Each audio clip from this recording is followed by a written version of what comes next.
Wow. Welcome to Targeted, the show where we expose masculinity and success. And I'm your host, Atlas Aultman, former military commander, director of special operations communications, and just all-around good guy. We are not a dying breed. We have a lot of ground to cover, from strength to writing to inner focus. You have what it takes, and I'm about to bring it out through the stories of the people that have already done it. Welcome. This is Targeted. Previously on Targeted Podcast. And she said, if you don't believe in you, who else is going to believe? Stuck. But talk about what is the mindset of someone at the Pentagon? So, twofold. So, there's two different types of attitudes that you go to the Pentagon. And I'm assuming you and the audience can probably figure out mine. One is, oh my God, I'm going to the Pentagon, right? Yeah. There's another attitude. If you go there and you make a change, the Air Force has about 600,000 active duty reserve people. Yeah. If you go there and you make a change, that ripple effect that you push out changes 600,000 people's lives. That scares a lot of people. A lot of people. Were you scared during that moment? I don't know if scared's the right word. What is the right word? Hyper-vigilant. Hyper-vigilant. If that's two words, probably. That's hyphenated. That's hyphenated. Let's go with hyphenated. All right. Allow it. All right. Let's get back to more Reid Novotny. Now. All right. Reid Novotny. Hey, good to see you today. Love it. All right. So you did that for how long? How long was I a colonel? Yes. I don't know. I got to check my bio. Not very long. Yeah, exactly. Let's just say that. And Not then very what- long. Then what happened? So in the military rank, this is great. Great story too. Jory was my boss yet again. Fast forward a couple of jobs. She came down to my office one day, and she was the wing king. She was a one-star general. Yeah. Came into my office and said, Reid, we'd like to put you in for promotion to general. The way it works, they do all your paperwork, goes up through the Senate, and then you have to find a job. So, and that's the risk part. Then you have to find a job. You have 2 years to find a job. And she said, we'd like to put you in, but we ain't got no room here, right? That's my great English, right? Yeah. We don't have room within Maryland, so you're going to have to go find a job somewhere else. Yeah. And I, said yes. Yeah. Right? She's like, do you want to think about it? I said, nope. No, got it. Yes. Like, you're asking whether or not I'm going to, work my butt off and go find something and go serve at the next level.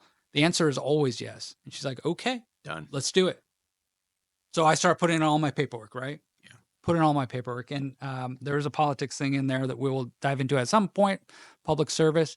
But what ends up happening is that she doesn't give me any more like guardrails, if that makes sense. Yeah. What ends up happening is I go to some people like General Pyburn, who I had worked for as a colonel, basically. General Hawk, who is actually the now Cyber Command commander. I knew them from active duty. And I went to him and I said, hey, I've got this piece of paper in my hand, and it says, if you put me into a general position, I can put on general. And General Pyburn moved heaven and earth and actually made that happen. So at that point, I put on general pretty young. Pretty young. Pretty young. Probably the youngest in cyber. Yeah. For sure. Yeah. And maybe ever in your profession. I've done a little bit of looking, but like there's only so many cycles in a day. Let's just say the peers that you have are still years away from their first look. Of course. But you took a different path, and I want to go into that. Your path included politics. It did. So let's jump into that real quick. How did you go from what happened during your service in uniform while you were running and then eventually, elected? How did that look? Yeah. So you cannot be in public office. You can't even be the HOA president when you're on Title 10 orders. And that's because I've read it 1,005 times to make sure that I do not mess up my military career while I'm talking about public service politics.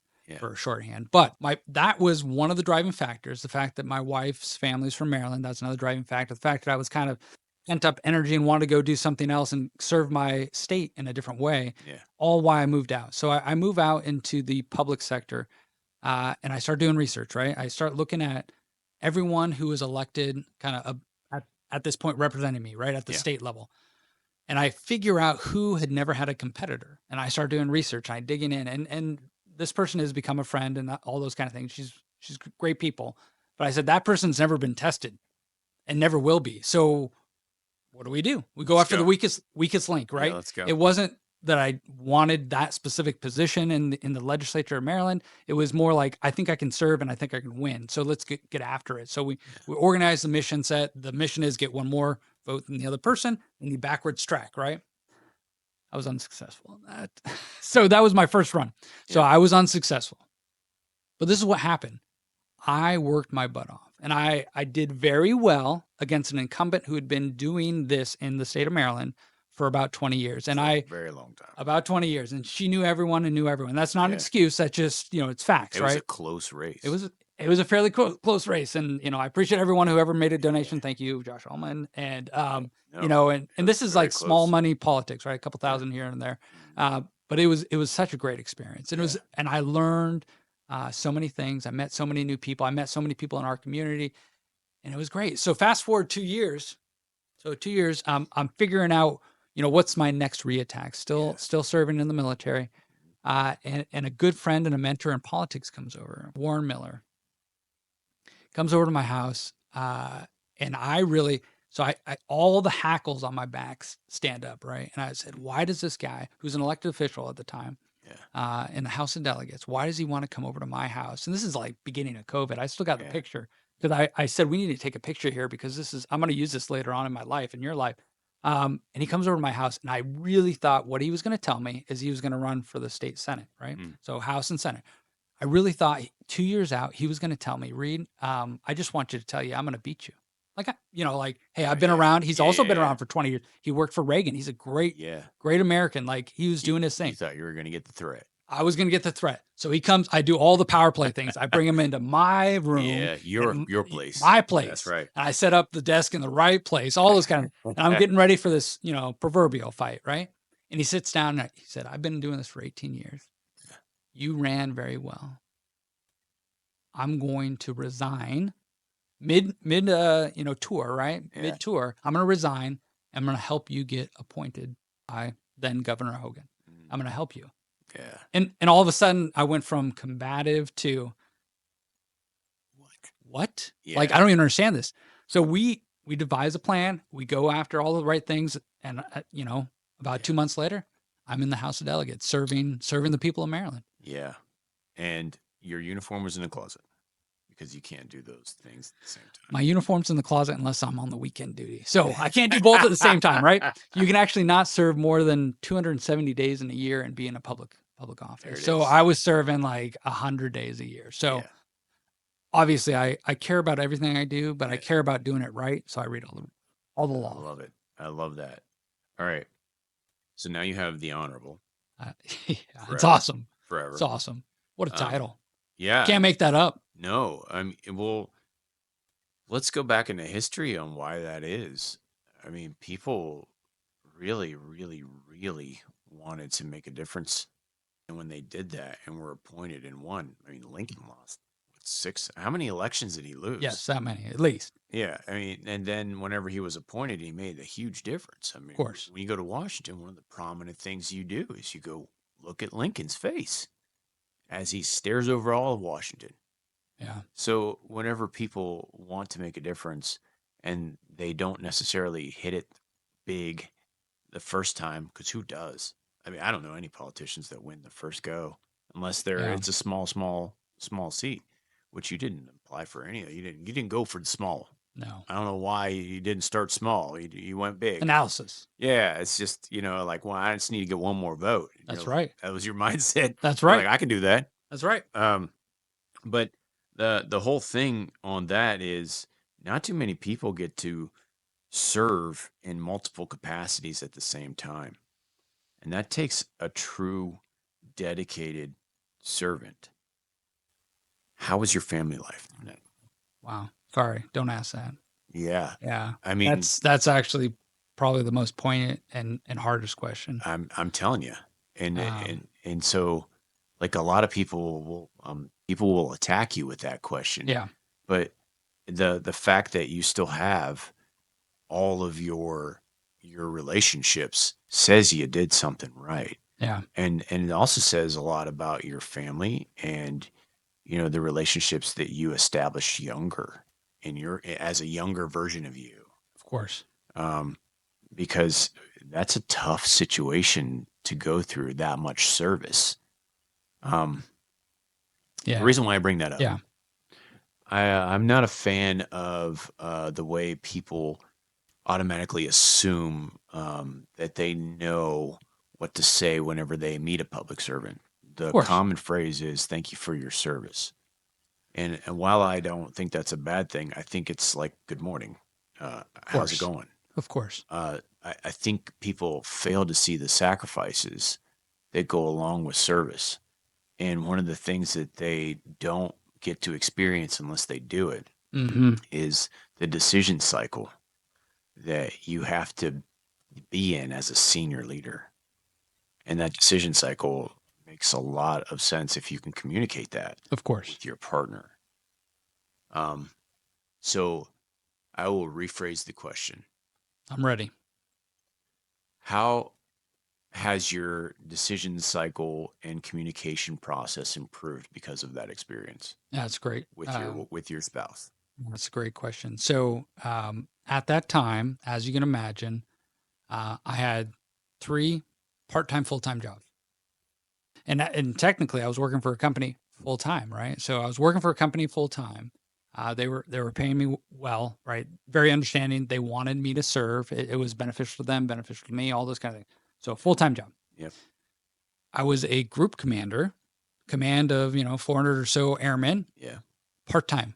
And I say part time, full time jobs because there wasn't a day that didn't go by that I didn't spend cycles on You're that, always right? talking about it. Always talking about it, always showing up. Even if you're not showing up every day, you're showing up every day via email, via phone calls, via meetings, via whatever. Yeah. And then I was in public service as a representative in Maryland, another part-time, full-time job. And I say that because the legislative session is 90 days a year, part-time, right? Yeah. Yes. But there's not a day that didn't go by that I wasn't churning on things on behalf of my constituents, right? Yep. Part-time, full-time job. So what have I not mentioned at this point? Yeah. The family. The family. Um, It was hard. It was hard, and Yeah. I was not perfect because there is not a day that would go by that there wasn't a thing that I could be at, right? So I could be at this rally. I Yeah. could be at this opening of the 7-Eleven that was happening down the street and cutting ribbons and doing the Yeah. thing, shaking babies, kissing hands, shaking babies, whatever you want to say, right? Yes. So, but like there was an event that I could go to every single day of the week, and at the beginning, you want to, this is me leaning in, right? You want to Yeah. do as much as you can. You want to get out there. You want to Yeah. continue to serve. And then you gotta iterate it back. And I tell you what, like fast forward to now, this is how I'm better. I am currently serving full time, not doing politics, not working in a company. And my wife looks at me and she says she likes me better Hmm. because I'm around. Yeah. Even though I'm here on a work trip and all those kind of things, coming out visit you and my brother out here, but like Yeah. she likes me better now because I have that mental clarity of not disappointing job 1, job 2, job 3, wife, only wife, I won't say wife 1, Yeah. wife 1, kid 1, right? Yeah. So how many people can I disappoint at the same time? I mean, I was going through my mental math every single day. I was like, which one of the 5 organizations or people are going Yeah. to be pissed off at me today? And it's stressful. You can only survive in that mentality for so long. I, I, I, I appreciate that answer. Yeah. John Maxwell says that you have to do the did to understand what you've done. You have to Yeah. do the did before you can tell the people what they should do. And please correct me if I'm incorrect. Um, it seems like you tried a lot of things. Fast forward, and then you realized what you really wanted to do was do something really excellently, like That's my proper English for you. Oh, of course. You focused in on the one thing that you wanted to do, which allowed you to then take this job that you're in right now as a senior leader, as a general officer. But your one thing that you're focusing on seems to be your family. And then, like you said at the beginning of the show, you're a father and a husband. Mm-hmm. And those things seem to be the core things that you're going back to in all these jobs after you've tried things and gotten crazy. Of course. Yeah. So, would you say that during that period of time, that was the craziest part of your life? Wow. Yes, yes, yes, by far. And I say that in the sense that, um, I we've talked about this a decent amount at the beginning. Like, I'm me, right? Yeah. So one of the best things that I would love doing, because I'm like maybe what's below D level fame, right? Like Mhm. I'm like right. So, but I would Yeah. go to these events where I'd be like the keynote speaker. I'd show up like this with a sports Yeah. jacket on, Yep. sit next to Joe, Josh, whoever, Jane, and just talk to them for a while, and they'd be like, "And welcome to the stage, Delegate Reid Novotny," like, and I'd get up, and they're like, "Oh, I was sitting next to that person. I didn't even know." Because, like, if you're like a Yeah. local politician, nobody really knows you. But like that feeling was what was driving me, right? The Yeah. fact that we can have these conversations, I can help this individual person out, and then still come up and share my story and try Yeah. to lead from the front in that aspect. That was awesome. The fact that I lost my last election does not upset me at all, right? Yeah. 7 days afterwards, I got my eligibility to make general. And my Yeah. wife looked at me and she said, "Go be a general." Yeah. And I was like, "Yep, I'm gonna go crush that now." Yes. Yeah. I love that. That was a family decision. It was. And yeah, I've been a fan.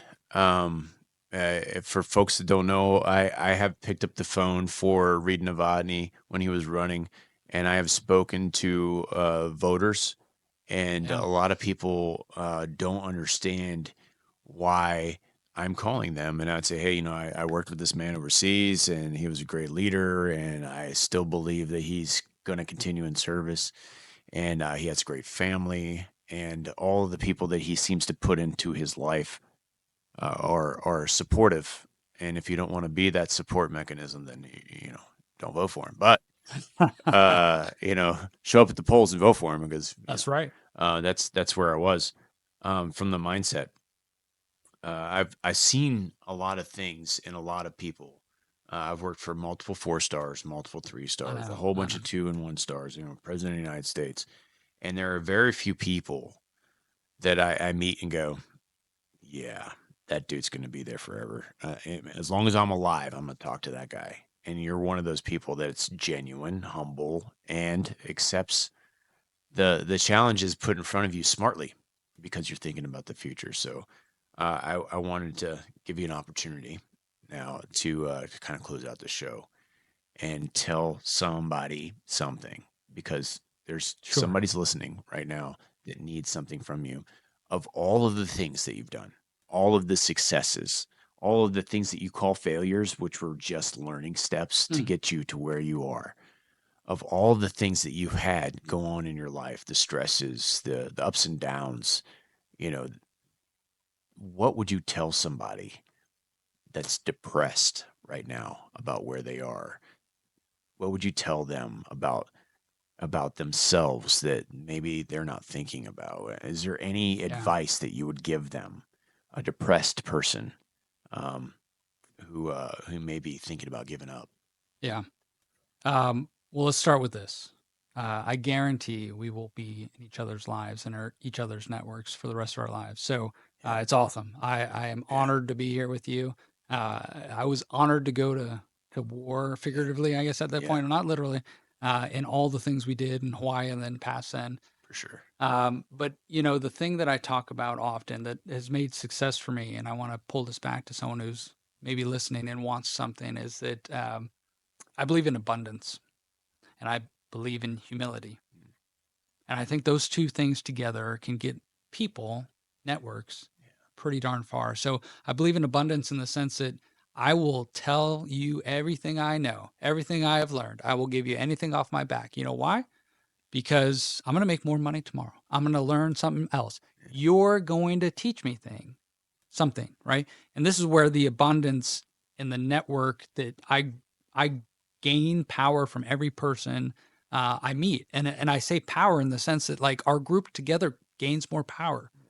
I've met so many people in my life that feel like they are less than, right?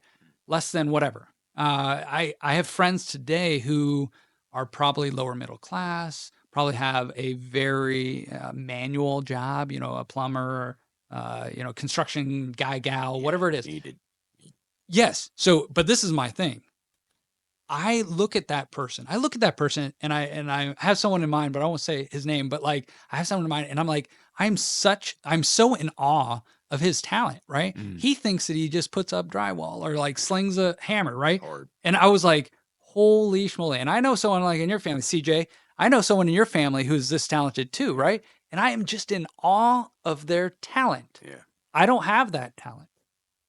That doesn't mean I'm better or worse. And so when we're talking about like overnight successes, they can look at, you have a beautiful home here. It is truly, it is beautiful. Hopefully you do a tour one day with your network here, but like, it is a beautiful home and they will look at you and say, wow, he's got it all made. Nobody's got it all made. No one's got it all figured out.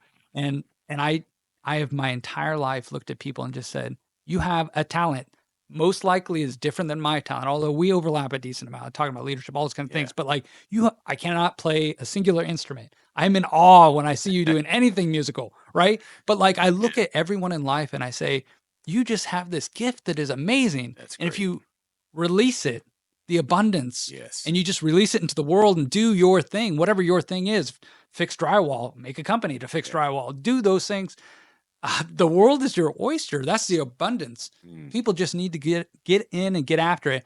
I'm just thankful and lucky and all those kind of things to say that I believe I truly figured that out when I was very, very young, that this is what I wanted to do. I wanted to connect with people. I wanted to serve people. And I wanted to really, change the world with my network. So thank you. That. Yeah. Yeah, that's a lot, man. That's a lot. So thank you. Thank you for coming on and sharing your story. I want to have you back. Maybe we'll do it in another studio, maybe another location. That's right. But it's always good seeing you, man. In the flesh, in the studio. It's fantastic. Whenever people who are in the area just stop in and see you, and then we get to record something, and it's going to live forever. That's right. So can I give you something before we go? Yeah, bring it. All right. Let's see. I came prepared. You came prepared. You're going to give. Oh. So this is an Intel coin. So I'm an Intel person now by trade. Are you? Yeah. I'm the senior intelligence officer. That's right now. awesome. So there's an Intel coin, my friend. Thank you very much for that. And then I got two other things. It's fantastic. This is a pin from the Maryland General Assembly. This is so you can remember that I was there and obviously thinking about you, and I was only there because you helped me. And then I took this off my uniform. And hopefully you can add this to your studio. I love this. But this is not something I bought at the BX. This is something I took off my uniform coming out here, and you know what that means. So I want to give you one of my 1 stars. Oh, this is amazing. Thank you so much. Oh, thanks, Reid. I appreciate it, brother. All right. So this for you guys who may be listening on podcast land. The coin is it's a warrior symbol. It was brought back in World War I during a shoot down of an American pilot. They had a whiskey brand that had a American chief on it, and when the pilot got shot down, he was allowed to keep one thing while he was a prisoner of war. He kept his challenge coin, which they brought back from Roman legions, and I'll show that to you later. That's great. The Roman legions used to carry coins and pay their troops. They were the only army that did that. And so whenever someone fell, they would take a coin, put it in the mouth, and that person would pay the boatman to go across the River Styx into Valhalla. That World War I treatment turned into the pilot escaping and then showing the coin to get back into the American base and saving his life because they didn't realize he was. Exactly. So it's a treat to get a coin from anyone saying, excellence, we want to see you in warrior heaven or heaven, whatever you believe in. But this coin here, it has the intelligence badge on it, United States Air Force intelligence. And on the other side, it says, "We were never here." And it has That's an Air right. Force symbol. That's right. So that's fantastic. The Maryland Assembly badge goes on a suit. That's the other thing that Reid just gave to me. This symbolizes that you are who you say you are, and it's the great state of Maryland seal. It has everything, all the trappings in there that you would expect from a high-ranking person that does a lot of good. And then the 1-star is the standard 1-star rank in silver for the Air Force, Army, and Marines. So I am going to add that to my studio. I have something for you. Oh, stop. This is my Who's First patch. So, as you may know, I come from the bloodline of piracy in Ireland. We stopped slaves from being extradited from Baltimore, of all cities. The port of Baltimore was held by our family for a couple hundred years, Wow. where we fought everyone who came into the harbor. So I adopted this pirate theme, and now I teach piracy, and specifically mutiny, to people who are looking to figure out what's going on with their crew. This is Blackbeard, an American pirate, but I put a red beard on him, and I targeted the heart, which is now the symbol of the show, which you see on the microphone, and you'll see in the show notes. So this is Redbeard's flag or Gingerbeard's flag. It's my flag. Police, fire, military, we all have affiliation with some unit patches. That is one of the first 10. And That's awesome. Can't Can't wait to wear it. Yeah. Can't wait to wear it. Thanks for being one of the first 10 guests on the show. Again, can't wait to have you back. And it's always great. So with that, I'm going to end the show and ask you to continue listening to the next guest. As you know, I'm only bringing in all-stars for the first season, and I will release all of them at the same time, so you'll be able to listen to the next one now. Awesome. And that is our sessions with Reid Novotny. Tune in as we get into Jason Mao's story. SWAT, Army, World Traveler. You're going to love it, or you won't. Stay targeted.